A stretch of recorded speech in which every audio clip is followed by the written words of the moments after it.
So my question is also based on the Professor Kong's answer. Because we have so many hypertension patients in China.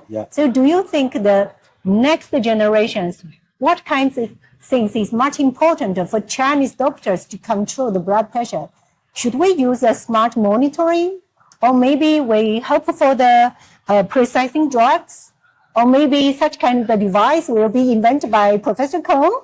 Which one do you think is much more important? Well, I think they're all important. I think anything that will improve health is important, and I think they all come together.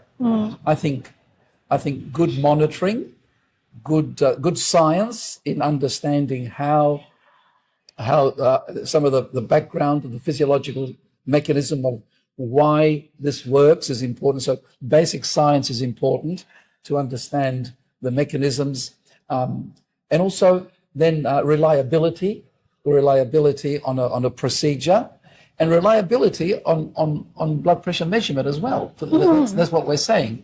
Now the argument is that for now 120 years we've had good information with the sphygmomanometer, right? So, and the same thing with drug discovery. Now, all of those things have been done. These guidelines have been done with large populations, drug doses, large populations with statistics that will say this dose will give the average change of this much. And as we know, the variability in the population is rather large.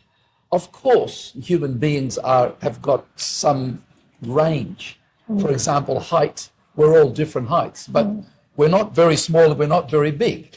And so you can guess what the average height of a person is, plus or minus. And it's the same thing with these types of guidelines and so on. Yes, if we have this average, that at the population level, we can make decisions. We can make decisions. So look, if on the population, we change our threshold from 140 to 130 systolic, we will save so many lives.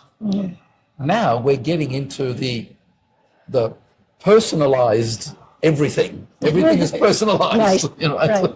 Personalized shopping, personalized health, and so on. And so that there is an expectation that the personalized treatment of the health condition becomes relevant to the person. And this is what we're talking about here.